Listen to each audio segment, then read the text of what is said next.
Halina't silapit sa Diyos ng pag-ibig, at sa Kanya ay sumamba sa Diyos nating Ama. Gawaing banal ang ating samahan,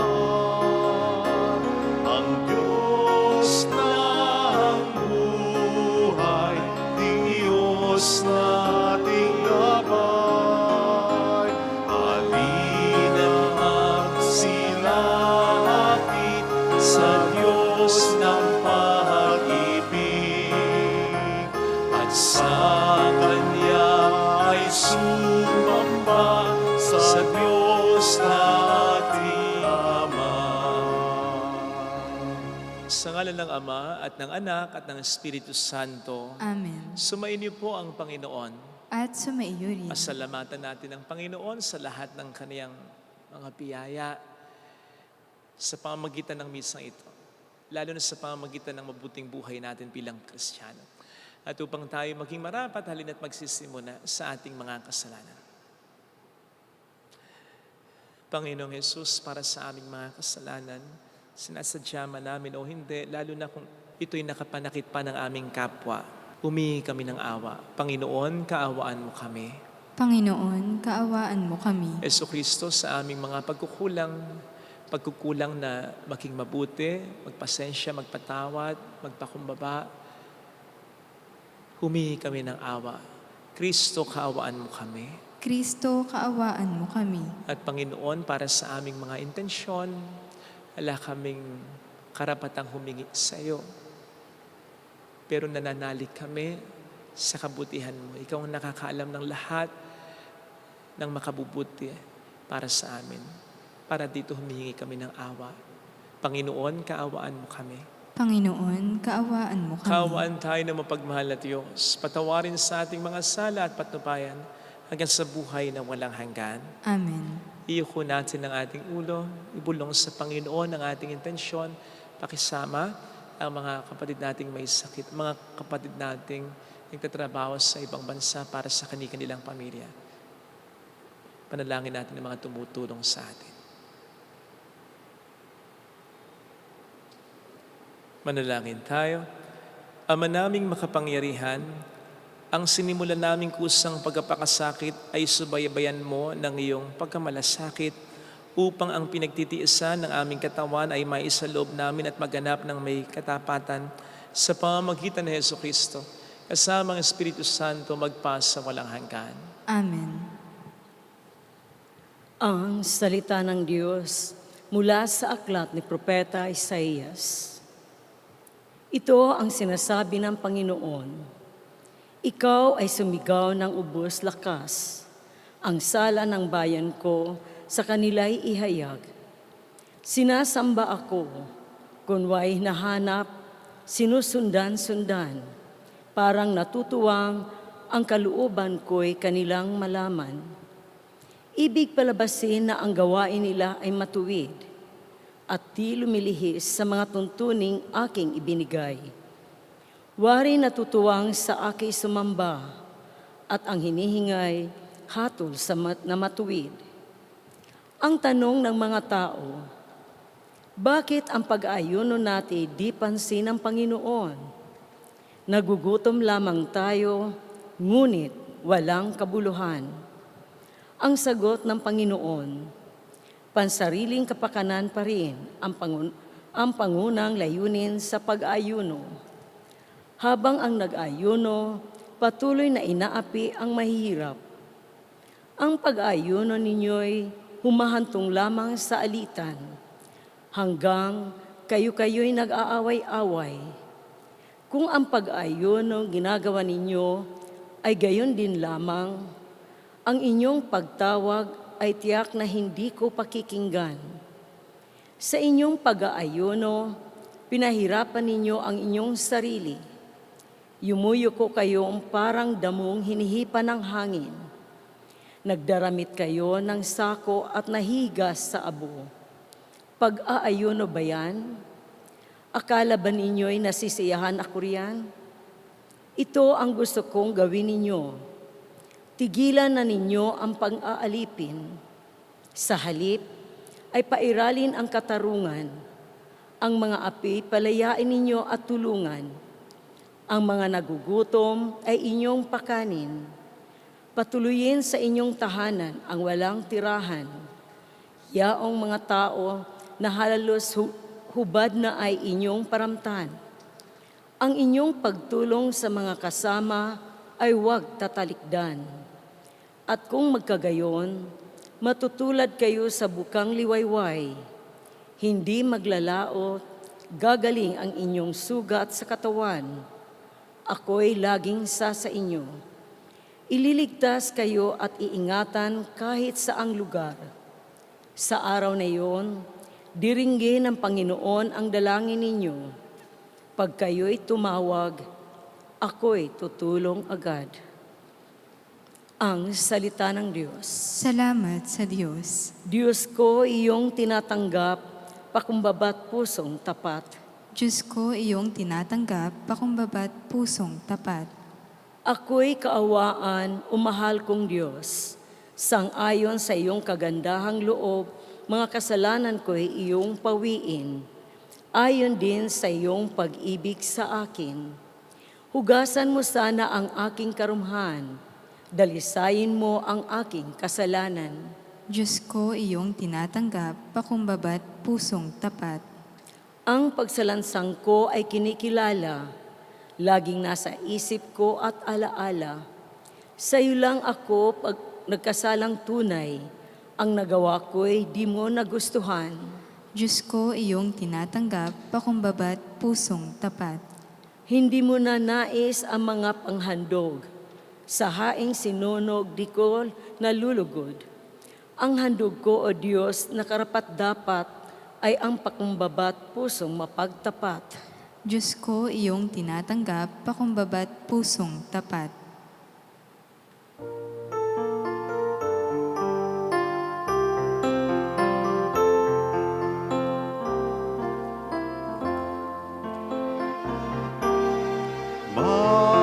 Matuwid ang dapat gawin, masama'y iwasan natin, at tayo ay bubuhayin.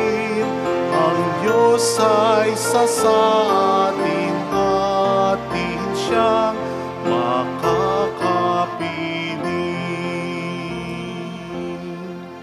Sumainyo ang Panginoon, At sumaiyo rin. ang mabuting balita ng Panginoon ayon kay San Mateo. Papuri sa iyo, Panginoon.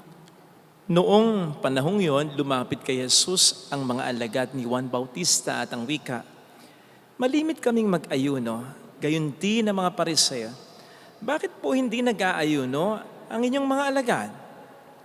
Sumagot siya, "Maaari bang magdalamhati ang mga panauhin sa kasalan habang kasama nila ang lalaki kinasal? Kapag wala na siya, saka pa lamang sila mag-aayuno." Mga kapatid, ang mabuting balita ng Panginoon. Pinupuri ka namin, Panginoong Hesukristo. Ang atin pong mga pagbasa sa araw na ito ay patungkol sa pag-aayuno. Which means ang fasting o ang pag-aayuno ay sa Bible. Ito ay hindi basta ritual lang na inimbento o ginawa ng tao. Ito'y naaayon sa kalooban ng Diyos. Sapagat ito ay paraan upang tayo ay mas mapalapit sa Kanya, mas matulad sa Kanya.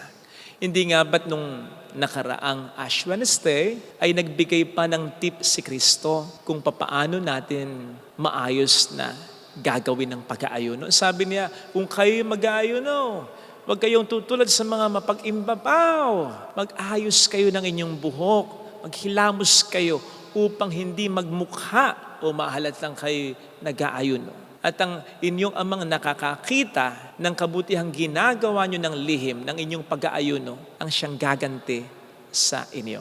So, fasting is good. Nothing is wrong with fasting. Nagiging mali lang, nagiging kasalanan lang ang pag-aayuno dahil sa attitude, ugali, motivation, or even timing of the one who is fasting. At sa ating ebanghelyo nga po, binibigyan tayo ng isang dahilan kung kailan nagiging mali ang pag-aayuno or for that matter, anumang gawaing pagpapakabanal na ginagawa ng tao. Narinig po natin ang tanong ng mga alagad ni Juan Bautista kay Kristo. Malimit kaming mag-ayuno, gayon din ang mga Pariseo. Bakit hindi nag-aayuno ang inyong mga alagad? I don't know with you, pero para sa akin, hindi inosenteng tanong ito. May mali siya ito. Kaya nga, niligyan ko ng feelings yung pagbabasa. Para sa akin, may yabang ito. They were like, Jesus, look at us. We're cool. We're doing fasting. We're doing what is right. Mahirap ito, pero nagagawa namin. Bakit hindi ganyan ang mga disipulo? May yabang to. May pagiging self-righteous ito. Pagiging conceited. O baka nga may inggit pa ito eh. Sounds family? Sounds familiar? O di ba? Nakaka-encounter na rin tayo ng mga ganitong level ng pagtatanong eh. Bakit kayo? Masyado nyo, pinaparangalan ninyo. Si Maria, tao lang naman siya. Bakit kayo gumagamit ng mga imahe sa pagsamba? Bakit tinatawag niyo yung father ng mga pari ninyo? Mali yan. Hindi namin ginagawa yan. Kaya kami ang banal, kayong makasalanan. Baligtarin natin para maging patas naman tayo. Kasi minsan may mga nagko-comment din sa atin, pinapakialaman natin ang practice ng pananampalataya ng ibang mga kapatid natin. Bakit kayo? Haba lagi ng mga book ninyo. Haba ng mga suot ninyo. Bakit kayo? Ayaw nyo kumain ng dinuguan. Sarap pa naman niya. Ganun eh. Ay nako. Papaano kung yun ang expression niya ng faith niya? At papaano rin kung sa pamamagitan ng paraang yon, mas napapalapit siya sa Diyos. Mas nagkakaroon siya ng malalim na relasyon kay Jesus. Hindi ba pwede yon? Tama namang iisa lang ang daan, katotohanan ng buhay si Jesus lang. Siya lang talaga ang daan patungkol o papunta sa Ama. Pero papaano kung yung iba't ibang mga ginagamit na paraan ng tao ay kakonektado pa rin naman kay Jesus and therefore will also lead us ultimately to God? Hindi ba pwede yan? Tama namang ang pag-aayuno done with the right attitude and motivation ay talagang makapagpapalapit sa atin sa Panginoon. Pero ang paglapit ba sa Panginoon ay through fasting and pag-aayuno lang? Yun yung parang sinasabi ng Panginoon dito eh. Sapagkat ang kanyang mga alagad, while they were not fasting that time, malapit sa Diyos. Bakit? Sapagkat sila'y malapit kay Jesus. Kasama nga nila si Jesus at si Jesus ay Diyos. So may ibang paraan. Hindi lang fasting o pag-aayuno ang paraan. Para lang din sa pagpaparamdam ng pagmamahal or appreciation nung nakaraang Valentine's Day. Nagpadala yung kapatid ko na nasa London ng bulaklak. Nagpabili yung kapatid kong nasa London ng bulaklak at binigay sa parents namin. Tuwang-tuwa si Mama. Nag-post pa siya sa FB thanking the thoughtfulness of my brother, Angelo Raura. Moments later, ang pinost naman niya ay video na may mga cakes siyang dala. Bigay naman yung youngest brother namin na si Mark Kevin. At ang sabi pa ni Mama sa video ay, hindi talaga patatalo ang bunso ko. Kasi yung mga nakita kong ito, nung Valentine's Day, hindi ako na-bother. Hindi ako na-bother na hindi rin yata ako dapat patalo sa mga kapatid ko. Dapat magpabili rin ako, magpa-deliver din ako. Ano kaya hindi deliver ko sa bahay para mas hindi. Hindi ko nga rin yata na greet ang mga magulang ko ng Happy Valentine's Day. Pero hindi ako bothered. Hindi rin ako nainggit. In fact, was very happy for what they did. They made our parents happy. Bakit ako hindi worried? Bakit hindi ako bothered? Kasi alam kong hindi naman mapipintasan ng mga magulang ko yung expression ko ng pagmamahal sa kanila. Magkakaiba kami ng pagpaparamdam, ng paraan, ng pagpapakita ng appreciation at pagmamahal sa aming mga magulang. Ang mahalaga, iba-iba man ang paraan, isa lang ang punteriya. Ang mabigyan ng karangalan, kaligayahan, at maiparamdam namin ang aming pagmamahal sa aming mga magulang. Sa Diyos pa ba, hindi maging pwede yan? Siya nga itong naglikha sa atin ng magkakaiba. Iba-iba rin ang ating kalalagayan. Iba-iba rin ang ating mga kakayanan. Iba-iba rin ang ating mga pinagdaraanan. Kaya siguradong okay lang din naman sa Kanya na magkaroon tayo ng iba't ibang paraan ng pakikipag-relate sa Kanya. Basta ang mga paraang yan ay hindi malalayo kay Jesus na anak niya na nagsabing, "No one comes to the Father except through me." Merong awitin na may lyrics na, "Many the ways, all of us call to one God. Many the paths, winding their way to one God." Maganda po talaga yung pare-pareho, pero may mas maganda dyan. Ang mas maganda sa pagkakapare-pareho ay yung pagkakaiba-iba na mayroong pagkakaisa. Yung bang isa lang ang papupuntahan, isa lang ang pinupuntirya, at yun ay ang dakilain ng ating iisang Diyos, ang ating iisang Ama. Ngayon, kung talagang gusto nating mapalapit sa Diyos o talagang malapit tayo sa Diyos, irerespeto natin yan, tatanggapin natin yan. Ngayon, kung ayaw natin at sasabihin natin hindi natin kaya at panay ang ating kumpara sa iba, panay ang ating pagyayabang sa iba, hindi talaga tayo malapit sa Diyos. Peking ang ating pagdarasal, peking ang ating pagsisimba, peking ang ating pagiging religyoso o pagpapakabuting tao. Because God is love. And love accepts or at least respects all those differences for as long as those differences would lead us to God. Now, kung talagang malapit tayo sa Diyos o gusto nating mapalapit sa Diyos, ay accept natin ang mga differences na yan. Because God was the one who made us different from one another. And God is love. And love accepts or at least respects all those differences. For as long as all those differences are just different paths leading to one God. Kung hindi natin tatanggapin, kung hindi natin matatanggap, peke ang pagiging malapit natin sa Diyos. Ang pagdarasal natin, ang pagsamba natin, ang pagisimba natin, ang pagiging religyoso natin, maging ang ating pagiging maalam sa Biblia, peke ang lahat ng yan. Sapagkat ang Diyos una sa lahat ay hindi ganyan. At ang Diyos bilang ating butihing magulang ay walang ninanais, kundi ang pagkakaisa natin na Kaniyang mga anak. Ito sana ang hilingin nating biyaya sa ating banal na pagdiriwang. Lagay natin ang ating kanang kamay sa tapat ng ating puso.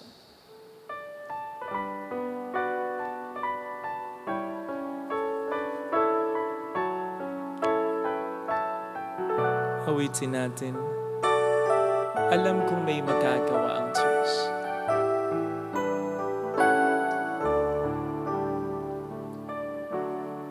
Alam kong may magagawa ang Diyos. Alam kong may magagawa ang Diyos. Alam kong may magagawa Walang imposible sa Kanya. ang Diyos. Kung ako'y magtatapat, Kung ako'y magtatapat sa Kaniya'y maglilingkod. sa Kanya'y maglilingkod, Alam kong may magagawa ang Diyos. Hindi ako magdududa. may magagawa ang Diyos. Alam kong di rin kinang Diyos ang samo ko, Alam kong di sapagkat mahal niya. rin ng Diyos ang samo ko. Alam kong di rin kinang Diyos ang samo ko, Alam kong di sapagkat alam niya ang rin ng pinagdaraan. Diyos ang samo ko. Kung ako'y magtatapat, Kung ako'y magtatapat sa Kaniya'y maglilingkod. sa Kanya'y maglilingkod, Alam kong di rin kinang Diyos ang samo.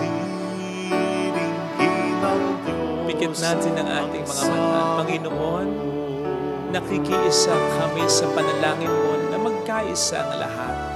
Bagamat naroon ang pagkakaiba-iba. At ito sana sa tulong mo ay magsimula sa aming mga sari-sariling pamilya, na yung aming pagkakaiba ay hindi maging hadlang para kami mag-away-away, magkaroon ng hindi pagkakaunawaan, pagkakasunduan. Kung meron man, sana may mamagitan at sana lahat kami ay magkaroon ng iisang layunin at walang iba kundi ang kabutihan ng pamilya namin. At para dito, hindi kami magyabang, para dito maging mababa ang aming kalooban, para dito magsikap kami para magkakaisa. Mayroong magandang mangyayari.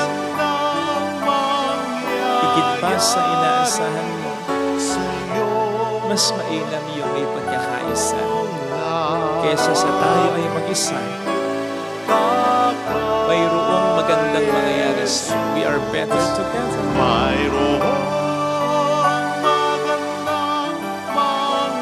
Kung lalapit kay Jesus, lalapit kay Jesus. papuri sa Ama at sa Anak at Espiritu Santo. Kaparanan sa unang-una, ngayon magpakailanman, magpasawalang hanggan. Amen.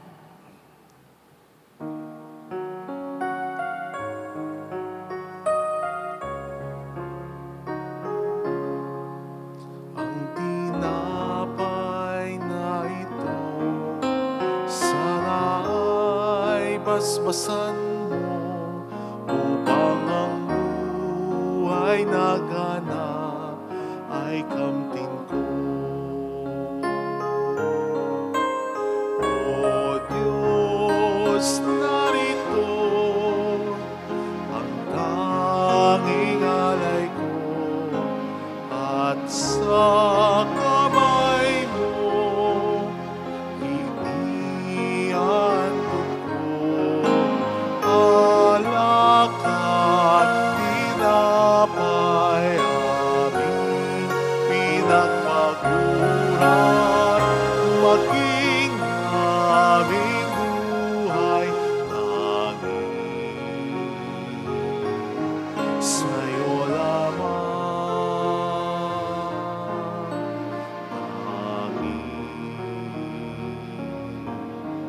sa'yo lamang.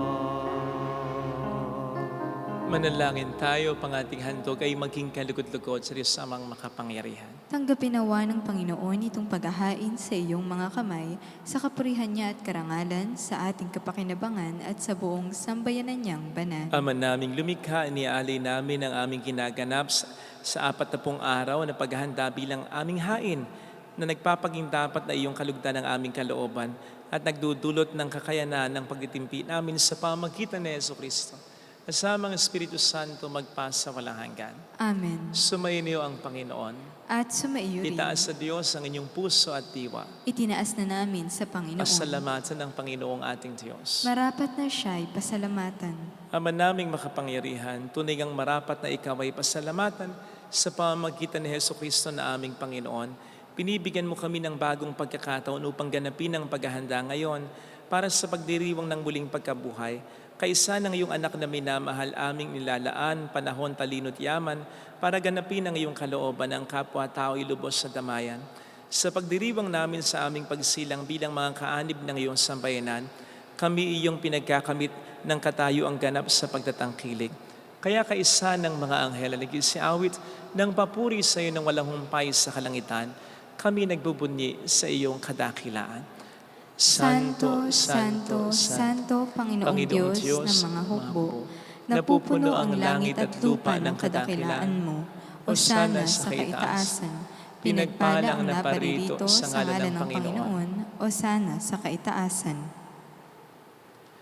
Ama naming banal, ikaw po ang bukal ng tanang kabanalan. Kaya sa pamagitan ng iyong Espiritu, gawin mong banal ang mga kaloob na ito upang para sa amin ay maging katawan at dugo ng iyong anak na aming Panginoong Hesukristo.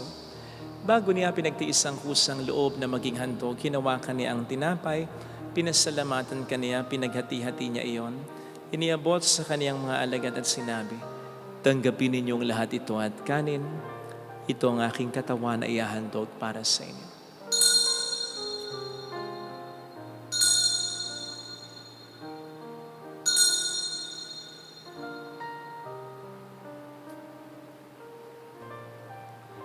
Gayun din naman nang matapos ang hapunan, hinawakan niya ang kalis. Muli kaniyang pinasalamatan.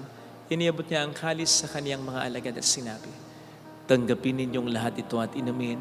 Ito ang kalis ng aking dugo ng bago at walang hanggang tipan. Ang aking dugo na ibubuhos para sa inyo at para sa lahat.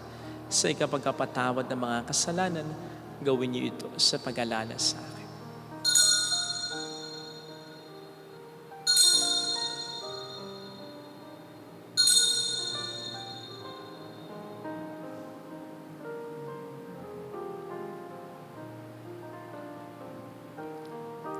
Ipagbunyi natin ang misteryo ng ating pananampalataya. Si Kristo'y namatay, si Kristo'y nabuhay, si Kristo'y babalik sa wakas ng panahon. Ama, ginagawa namin ngayon ang pag-alaala sa pagkamatay at muling pagkabuhay ng iyong anak. Kaya nialay namin sa iyong tinapay ng buhay at ang kalis ng kaligtasan. Kami po'y nagpapasalamat dahil kami iyong minarapat at tumayo sa harap mo para maglingkod sa iyo. Sinasamo namin kami na magsasalo sa katawan at dugo ni Kristo ay mabuklod sa pagkakaisa sa pamamagitan ng Espiritu Santo. Ama, lingapin mo ang iyong simbahang laganap sa buong daigdig. Puspusin mo po kami sa pag-ibig. Kaysa ni Francisco na aming Papa, ni Dennis na aming Obispo at ng Tanang Kaparian. Alalahanin mo po ang mga kapatid naming nahimlay nang may pag-asang sila'y muling mabubuhay, lalo ng aming mga ipagdarasal. Saglit nating tahimik na alalahanin ang ating mga minamahal na yumao. Kaawaan mo sila at patuloyin sa iyong kaliwanagan. Kaawaan mo at paging tapatin kaming lahat na makasalo sa iyong buhay na walang wakas. Kaysa ang mahal na birhen ng Lasal at ang ina ng Diyos. Isanuse ang kabiyak ng kanyang puso lahat ng mga banal na namuhay dito sa daigdig ng kalugod-lugod sa iyo. May pagdiwang nawa namin ang pagupuri sa ikararangal mo sa pamamagitan ng iyong anak na aming Panginoong Jesucristo. Sa pamamagitan ni Kristo, kasama niya at sa Kaniya, ang lahat ng parangal, papuri ay sa iyo, Diyos Amang makapangyarihan, kasamang Espiritu Santo magpasa walang hanggan. Amen. Tumawag tayo sa Ama.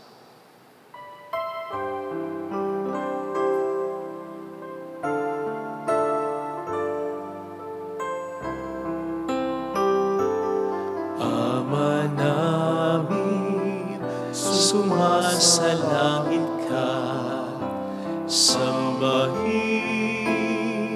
ang ngalan mo, mapasa amin ang kaharian mo, sundin ang loob mo dito sa lupa para ng sa langit.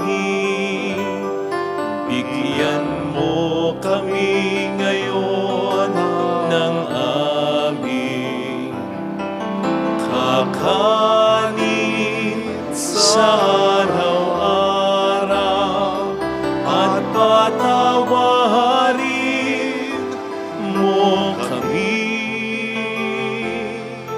sa aming mga sala para ng pagpapatawad namin sa nagkakasala sa amin, at huwag mo kami iparintulot sa tukso at ihadya mo kami sa lahat ng masama. Iniling namin kami adya sa lahat ng masama, pagkalooban ng kapayapaan araw-araw, iligtas sa kasalanan, sa kapahamakan, sa mga seryosong karamdaman, samantalang aming pinaghahandaan ang dakilang araw ng pagpapahayag ng tagapagligtas naming si Jesucristo. Sapagkat iyo ang kaharian, ang kapangyarihan at ang kapurihan, magpakailanman. Amen.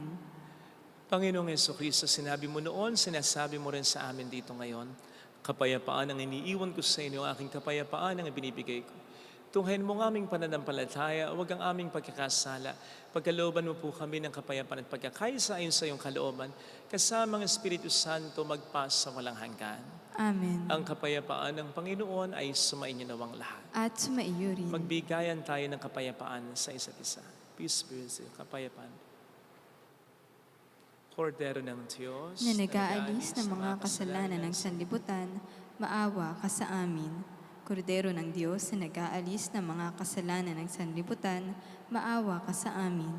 Kordero ng Diyos na nag-aalis ng mga kasalanan ng sanlibutan, ipagkaloob mo sa amin ang kapayapaan.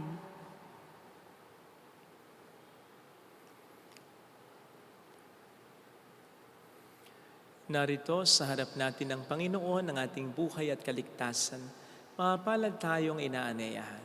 Panginoon, hindi ako karapat-dapat na magpatuloy sa iyo, ngunit sa isang salita mo lamang ay gagaling na ako.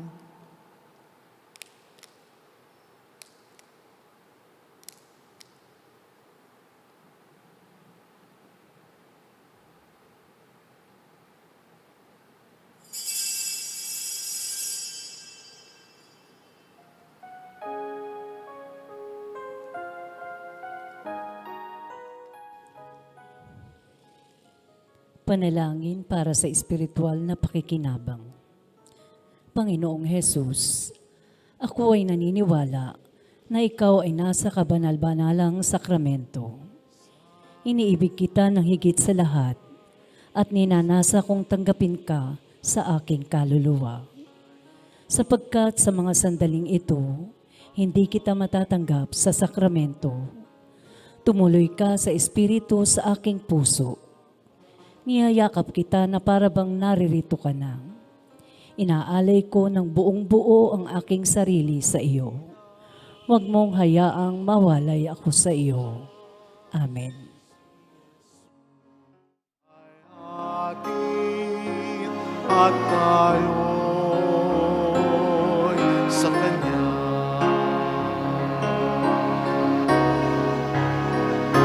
Siyang ating patnubay, siyang ating gabay, siya sa ating nagbigay buhay.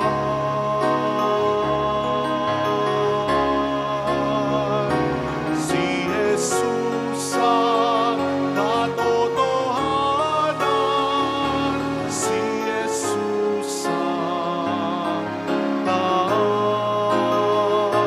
siyang ating Panginoon, magpakailanman. Si Jesus ang katotohanan, si Jesus ang daan, siyang ating Panginoon, magpakailan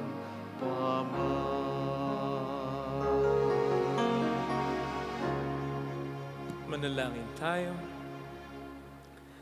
Ama naming mapagmahal, ang pakikinabang namin sa pagdiriwang na ito ay magdulot nawa ng kapatawaran sa aming mga kasalanan upang kami maging marapat sa iyong mapagpagaling na kabutihan sa pamamagitan ni Jesucristo kasama ang Espiritu Santo magpas sa walang hanggan. Amen. Holy God, Holy Mighty One, Holy Immortal One. Have mercy on us and on the whole world. Holy God, Holy Mighty One, Holy Immortal One. Have mercy on us and on the whole world. Holy God, Holy Mighty One, Holy Immortal One. Have mercy on us and on the whole world. Jesus, King of Mercy, We trust in you. alalahanin, Alalahanin, O mahal na Birhen ng Lasalet, ina ng pag-asa. Ikaw ang nagpaalala sa aming magbalik loob sa Ama. Ito ang nagpapatunay na kagandahang loob mo'y nanatiling busilak sa pag-aaruga mo sa amin, tungkulin mo'y tinupad. Sa paanan ni Kristo'y itinuring mo kaming mga tunay mong anak, kaya ninais mong ni Isay huwag mapahamak. Maging sa iyong walang tigil na pananalangin, pati luhay pumatak. Huwag namang mawala ng saysay ang iyong paghihirap. Hiling nawa namin sa iyo, o aming inang liyag, na matapos ang pakikibakan namin sa mundong ito, at sa pananatili namin tapat kay Kristo, sa kapurihan mo'y makibahagi kaming ganap, upang kung nasaan ka ngayon ay maparoon din kaming lahat, at ang kaganapan ng kaluwalhatian ng Diyos Amay tuluyang matupad, siya nawa. Mahal na bira ng lasalat, tagapagkasundo ng mga makasalanan. Ipanalangin mong walang patid kaming mga dumudulog sa iyo. Maraming pong salamat sa lagi niyong pagsama, pagtangkilik at pagtulong. Salamat po sa mga nagpapadala through our GCash and bank account. Maraming salamat po. Sumainyo ang Panginoon. At sumaiyo rin. Palain kayo kasama ng ating pamilya na mapagmahal na Diyos, ng Ama at ng Anak at ng Espiritu Santo. Amen. Umayo tayo sa kapayapaan ni Kristo. Salamat sa Diyos.